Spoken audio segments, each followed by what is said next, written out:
À la une de l'actualité, attentat à Ouagadougou, le Premier ministre sur les lieux des attaques ce matin. Le chef du gouvernement burkinabé constate l'étendue des dégâts à l'état-major général des armées, à l'ambassade de France et encourage les forces de défense et de sécurité. Paul Kaba Thieba condamne fermement les attaques et invite les Burkinabés à un sursaut patriotique. Et puis le projet d'électrification rurale qui atteint le Ziro et le Gourma, 45 villages de ces provinces devraient bénéficier de lumière et d'énergie. Les travaux sont financés par l'Union européenne et l'État burkinabé à hauteur de plus de 17 milliards de francs CFA. Et puis Benjamin Netanyahou, interrogé dans une affaire de corruption, le Premier ministre israélien serait impliqué dans des affaires de fraude et abus de confiance. C'est le sommaire de ce journal. Bonjour, merci de suivre les actualités de la mi-journée sur la télévision du Burkina. Un très bon appétit à vous qui êtes à table. Cela dit, nous ouvrons ce journal par l'adresse du président du Faso à la nation suite aux attaques de Ouagadougou. Nous écoutons le discours du chef de l'État burkinabé.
Peuple du Burkina Faso, chers compatriotes, ce vendredi 2 mars aux environs de 10 heures, le peuple burkinabé a été victime d'une attaque barbare en plein cœur de sa capitale à l'état-major général des armées et à l'ambassade de France. Une fois encore, les forces du mal, les ennemis de la liberté, de la démocratie, de la justice et de la prospérité ont tenté de s'aimer la désolation dans notre pays en tuant et en blessant dans la cruauté absolue des Burkinabés qui font quotidiennement la fierté de notre nation. Au nom du peuple burkinabé, du gouvernement et à mon nom personnel, je rends hommage à toutes les victimes et à tous les blessés de cette attaque inhumaine. Aux familles éplorées, j'adresse les condoléances de la nation et j'exprime toute ma solidarité. À tous les blessés admis dans les centres de soins, je formule mes vœux de prompt rétablissement. C'est le lieu pour moi d'adresser mes encouragements à nos vaillantes forces de défense et de sécurité qui ont mis hors d'état de nuire les ennemis de la nation. Je réitère mes encouragements au personnel médical et à toutes les bonnes volontés pour leur mobilisation exemplaire. Je voudrais inviter les populations à renforcer la collaboration avec nos forces de défense et de sécurité dans notre lutte commune contre le terrorisme. Peuple du Burkina Faso, chers compatriotes, rien, absolument rien ne peut justifier un tel acharnement aveugle contre l'État burkinabé, ses institutions et les valeureuses populations éprises de paix, de démocratie, de justice et de progrès. Ni la quête du pouvoir, ni la cupidité, ni la vengeance, ni aucune valeur philosophique ou spirituelle, autant que la recherche effrénée de la gloire et des honneurs ne peuvent justifier de telles forfaitures contre un peuple paisible qui n'aspire qu'à la prospérité. En ces moments d'épreuve, je voudrais réaffirmer à l'Afrique et au monde entier ma foi inébranlable à la capacité du peuple burkinabé à préserver sa dignité et à opposer une résistance farouche à ses ennemis, tant intérieurs qu'extérieurs. C'est pourquoi, face à l'adversité, nous devons rester mobilisés comme un seul homme, tout en restant intransigeants pour défendre notre vivre ensemble. Chacune et chacun de nous doit assumer son rôle et son passé dans l'humilité pour continuer à mériter la reconnaissance des générations présentes et futures. Cela nous impose un engagement collectif sans faille et des sacrifices à consentir à tous les niveaux pour notre devenir commun. Pour ma part, je réaffirme mon attachement à la démocratie, à la justice et au progrès. Je veillerai à ce qu'il en soit ainsi. Que Dieu bénisse le Burkina Faso.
Nous recevons à présent Jean-Emmanuel Ouedraogo, rédacteur en chef de la télévision du Burkina, pour un commentaire sur le discours du président de Faso que nous venons d'entendre. Bonjour Jean-Emmanuel. Bonjour Marguerite Douagneau. Que retenir de ce message?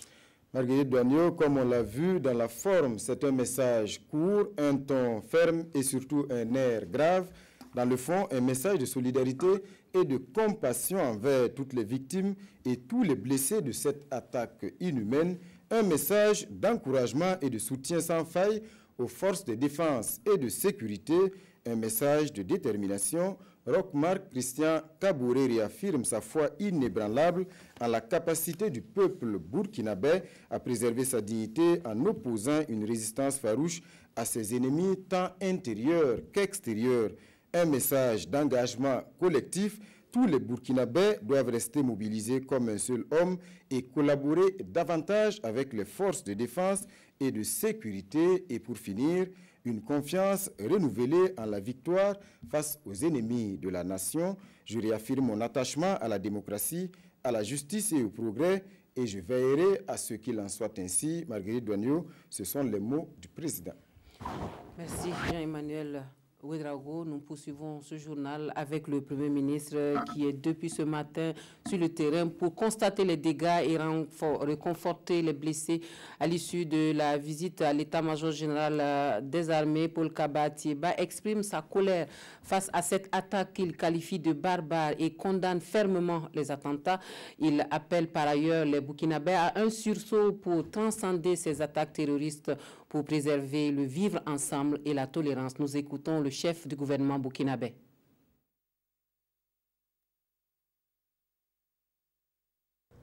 que je viens de voir ce matin en visitant le siège de l'état-major de nos armées.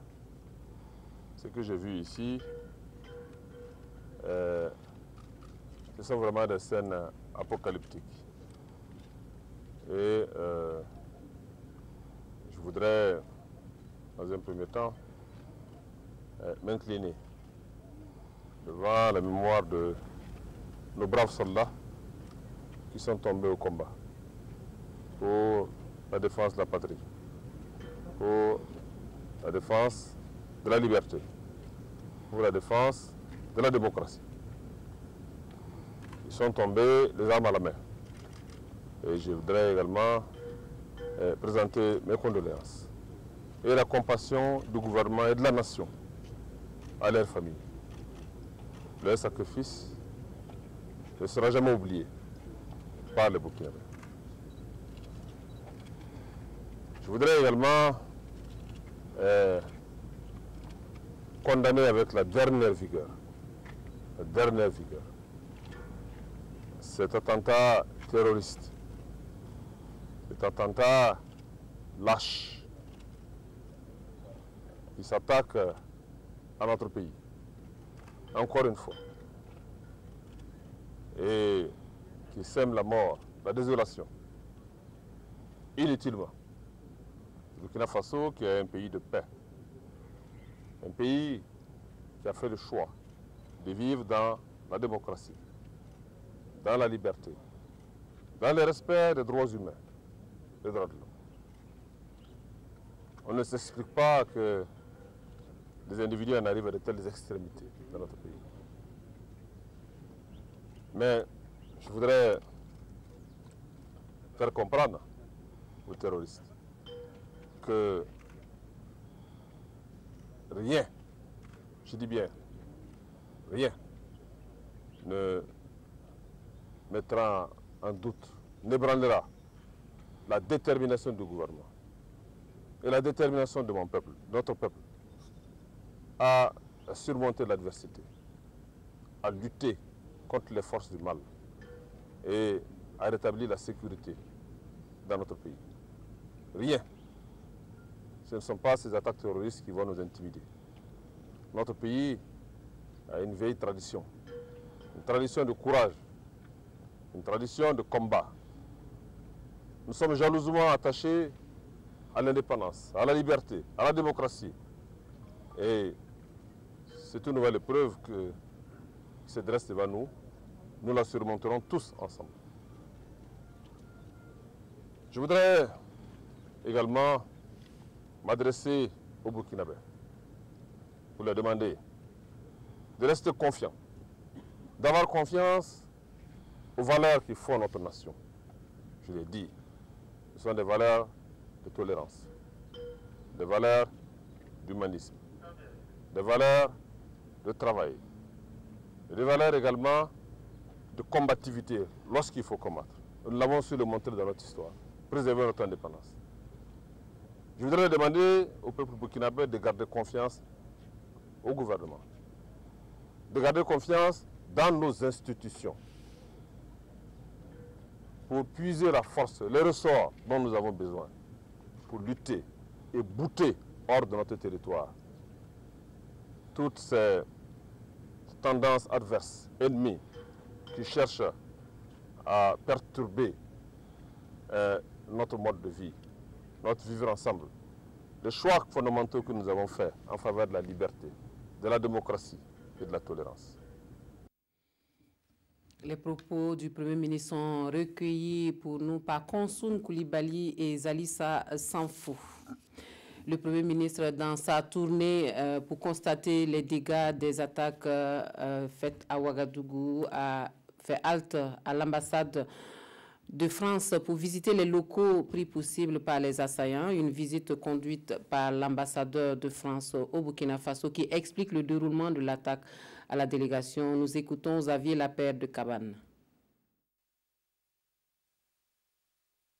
L'ambassade a été la victime d'une attaque à peu près de façon concomitante en même temps que l'attaque contre l'état-major général des armées du Burkina Faso, ce qui veut donc dire que nos deux pays étaient visés.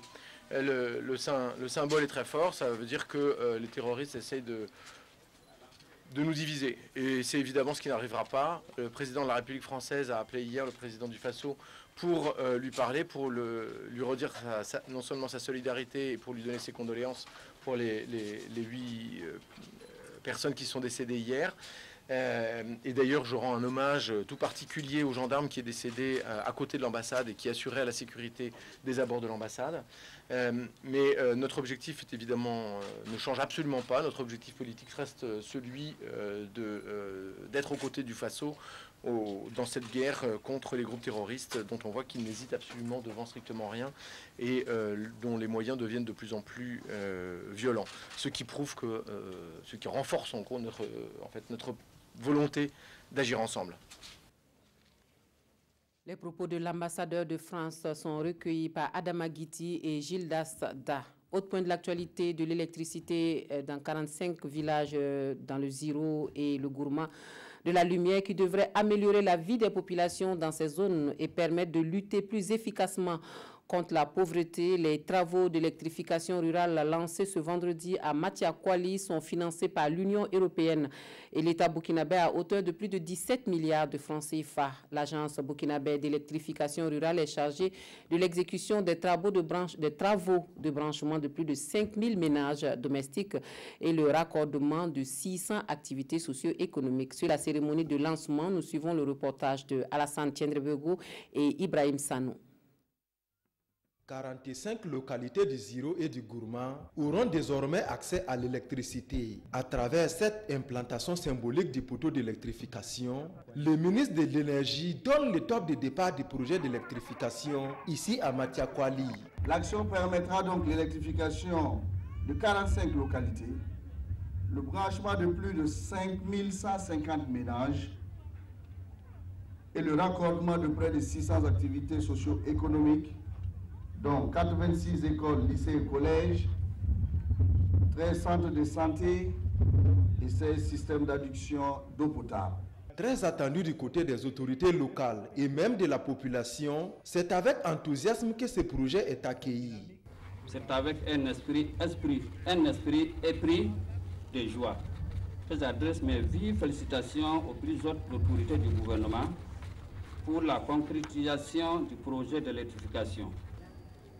Restez rassurés, Monsieur le ministre, pour toute l'attention et l'entretien quotidien réservés au grand profit de la population. Avec une somme de 6 000 francs CFA, chaque ménage concerné par les 10 projets pourra se procurer l'électricité. Avant ce lancement, nous avons installé des plaques de 1000 watts. Ça fait longtemps que nous attendons cela. Mais aujourd'hui, quand même, c'est avec joie que nous recevons Monsieur le Premier ministre pour lancer les activités pour électrifier la commune. D'un coût de plus de 7 milliards 100 millions de francs CFA, ce projet est financé par l'Union européenne et l'État burkinabé. Sa mise en œuvre est assurée par l'Agence burkinabé de l'électrification rurale et va durer 12 mois. Les référentiels donc de gestion des frontières, objet d'échange à Ouagadougou entre représentants des différents départements ministériels. Objectif de la rencontre, mieux s'approprier ces outils de bonne gouvernance en vue de leur prise en compte effective dans les actions de planification. Non Bakouda, Maxime Zongo nous donne des précisions.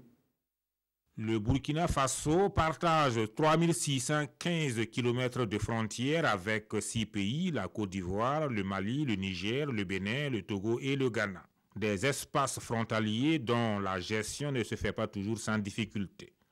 Pour une meilleure prise en compte des questions de développement de ces zones, une synergie d'action s'impose. Nous sommes dans une dynamique de concertation afin de faire en sorte que l'ensemble des acteurs puissent coordonner donc leurs interventions pour avoir au niveau donc de nos frontières, permettre aux populations d'avoir des services et donc de qualité. Cet atelier de plaidoyer auprès des ministères intervenant dans la gestion des frontières et des espaces frontaliers bénéficie de l'appui de la coopération allemande à travers la GIZ. Notre premier objectif est d'améliorer la vie des populations dans les régions frontalières et de les donner stabilité et sécurité en travers des améliorations de la gestion des frontières, des améliorations questions sécuritaires comme formation aussi matérielle, mais c'est aussi la construction des infrastructures socio-économiques. Par cette concertation, l'objectif est de permettre aux participants de mieux s'approprier des référentiels de gestion des frontières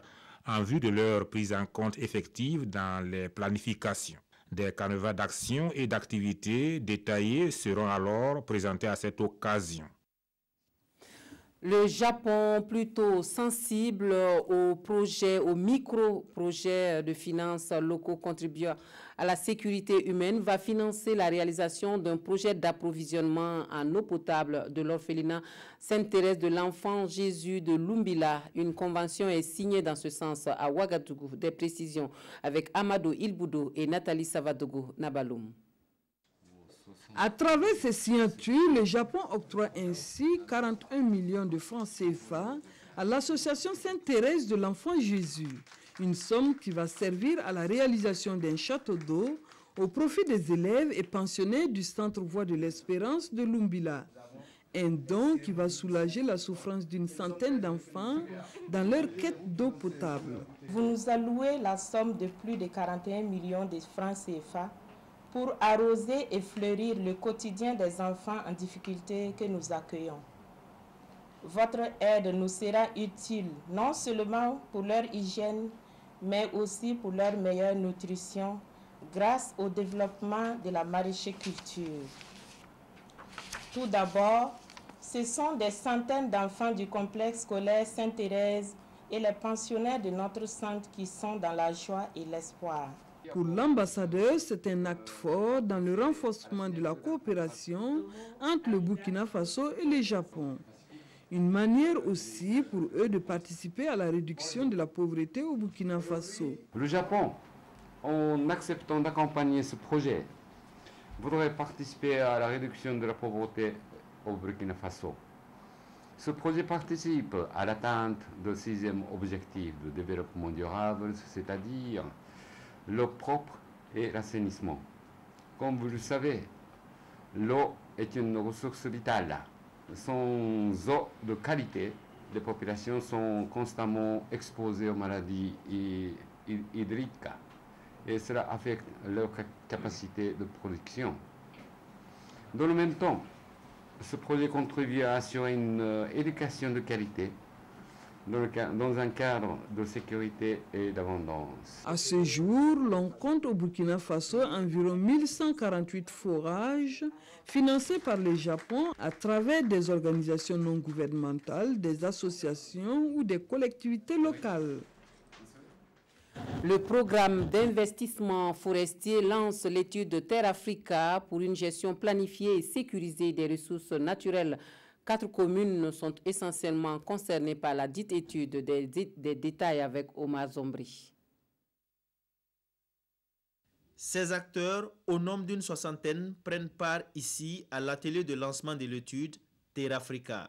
Cette étude porte sur la problématique et les approches de solutions pour les espaces communaux de conservation dans le cadre de la RED+ au Burkina Faso.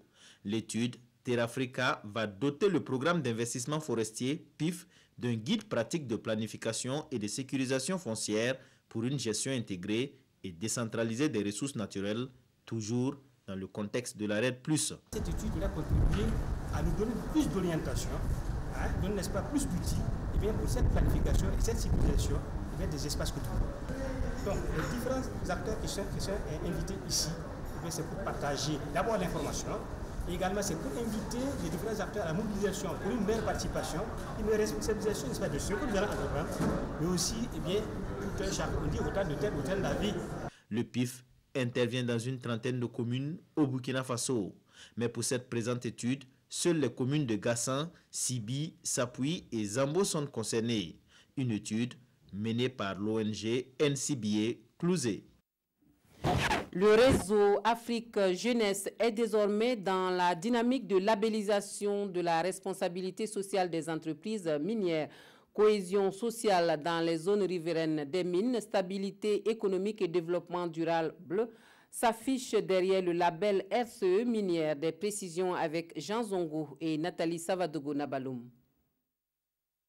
La responsabilité sociale des entreprises minières, un nouveau label pour être plus efficace sur le terrain. Le réseau Afrique Jeunesse, la Chambre des mines du Burkina et l'ONG Diaconia, mais dans la main s'engagent à apporter leur contribution pour l'humanisation du secteur de l'exploitation minière au Burkina Faso. Notre approche vise à renforcer la cohésion sociale au niveau des exploitations minières, des très bonnes relations des communautés et faire en sorte que les sociétés minières prennent en compte les communautés riveraines dans leurs activités économiques, dans leur recherche de bénéfices, qu'elles sachent plutôt qu'il y a des communautés. Un grand pas qui vient d'être franchi, dira le président de la Chambre des mines.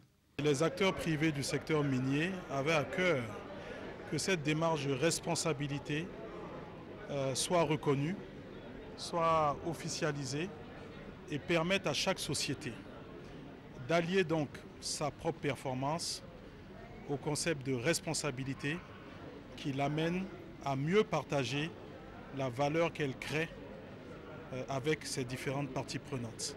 L'approche responsabilité sociale des entreprises est une invite des sociétés minières à respecter leurs engagements, toute chose qui va permettre une bonne gestion du secteur minier pour la réduction de la pauvreté et la promotion de la stabilité économique, partant de là le développement durable. Le nouveau directeur général de la radiodiffusion et télévision du Burkina, Pascal Yembouani Tombiano, officiellement installé dans ses fonctions hier vendredi.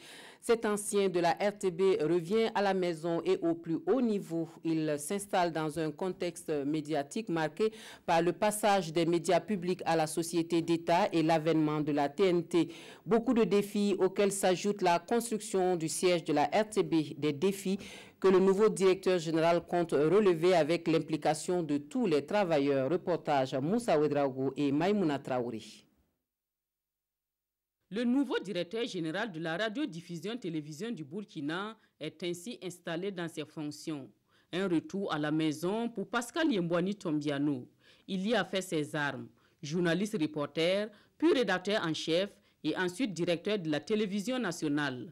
Aujourd'hui, il prend les rênes de la RTB dans un environnement médiatique marqué par l'avènement de la TNT et la transformation des médias publics en société d'État. Les défis sont donc énormes. C'est une étape cruciale en termes de qualité des contenus radio et télévisés pour permettre donc à nos auditeurs, à nos téléspectateurs véritablement de nous suivre. La concurrence est rude, vous le savez, et donc l'audiovisuel public au Burkina Faso se doit d'être à la hauteur de ces défis-là. On a parlé également de la société d'État. C'est un défi qui est en train de se mettre en place, qui doit être relevé. Tout sera mis en œuvre également pour la question du siège de notre radiodiffusion-télévision nationale qui est beaucoup attendue. Pour la secrétaire générale du ministère de la Communication, il n'y a pas de doute, l'homme a les compétences nécessaires pour relever les défis. Le chantier, il est vaste, mais il ne s'agit pas d'une citadelle imprenable pour vous, puisque vous avez les ressources, les compétences et l'étoffe d'un grand combattant aimant les défis. Vous êtes un professionnel reconnu par vos pairs et vous avez surtout autour de vous des ressources humaines dont les qualités professionnelles sont tout aussi reconnues. Et aussitôt installé qu'il s'est mis à la tâche, mobilisant tout le personnel pour que la RTB puisse relayer l'information sur ces attaques que Ouagadougou a subies. Et puis le monde de la culture, encore endeuillé. L'artiste musicien Salambo, décédé le 27 février dernier à Ouagadougou à l'âge de 74 ans des suites de maladie. Moussa Joseph Salambéré, dit Salambo, a été conduit ce matin à sa dernière demeure au cimetière municipal de Goungué. Salambo était un technicien d'agriculture à la retraite. Passionné de musique depuis les années 70, il n'a jamais cessé de vivre son art. Ses mélodies ont bercé plusieurs générations. Moussa Joseph Salambéré repose désormais au cimetière municipal de Goungué. Une séparation douloureuse pour sa famille, ses proches et la grande famille des artistes. Prières et hommages ont ponctué l'inhumation de l'artiste considéré comme un des pionniers de la musique burkinabé. Qu'il repose en paix, qu'il soit béni par Dieu, le Père Tout-Puissant, Créateur du ciel et de la terre, que le Seigneur Jésus-Christ l'accorde dans son royaume. Nos grands frères, un devancier qui nous a ouvert la voie, qui nous a montré comment utiliser la musique pour magnifier l'identité burkinabé. Les artistes gardent de Salambo l'image d'un homme au franc-parler résolument engagé pour la promotion de sa culture. C'est un monument. C'est un des baobabs de la musique et de la culture du Burkina Faso qui s'en est allé. Et nous le pleurons à juste titre parce que bon, c'est un grand frère qui a toujours été très proche de nous, avec qui nous avons travaillé, disons, des décennies. Et nous avons pratiquement partagé tout, quoi, dans le domaine de la musique. Et j'ai produit son premier disque pour Sada. Et à la guerre du Mali-Burkina, en 1974 aussi, j'ai produit un second disque. Il était très très talentueux.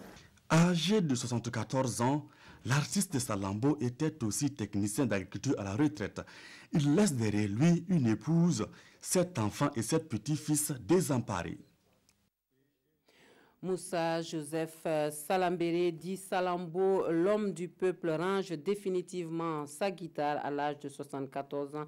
Vous l'avez compris, ancien agent de l'agriculture, Salambo était aussi un passionné de la musique traditionnelle, moderne plutôt. L'artiste fait partie des pionniers de la musique burkinabé. Il totalise une dizaine d'albums dont les chansons bien connues du grand public demeurent. Pendo Olo. Nous suivons donc son portrait avec Aruna Mari.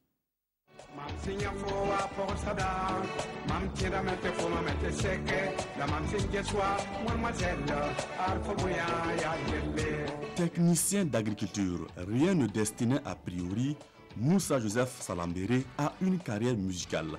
Mais très vite, l'homme au chapeau et à la moustache se lance dans la musique. C'était à l'époque où les pionniers de la musique burkinabé intégraient des orchestres comme le Suprême Kombemba ou l'harmonie voltaïque en vogue à cette période.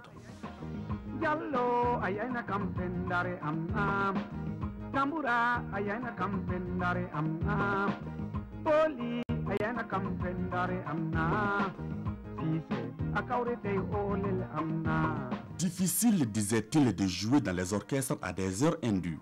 L'homme du peuple sort d'abord son tout premier 45 tours dans les années 1970, puis un autre et 2-33 tours plus tard. C'est une aventure qui va durer près de 5 décennies avec à la clé une dizaine d'albums et plus de 80 chansons comme Pendo Olo, Oksada, l'indépendance. Je ne chante pas pour un individu, je chante pour le peuple, disait-il. C'est de là que vient son surnom, Salambo, l'homme du peuple.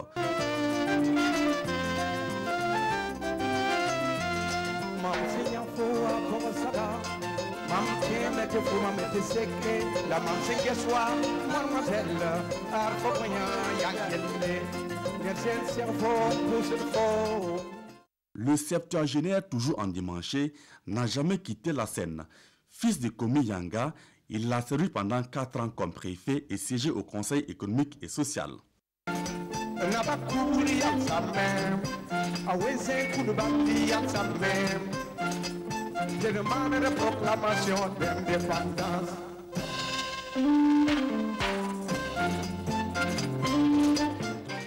Un parcours qui lui a valu de nombreuses distinctions. Selon son entourage, l'artiste s'activait pour une nouvelle œuvre, mais la faucheuse en a décidé autrement.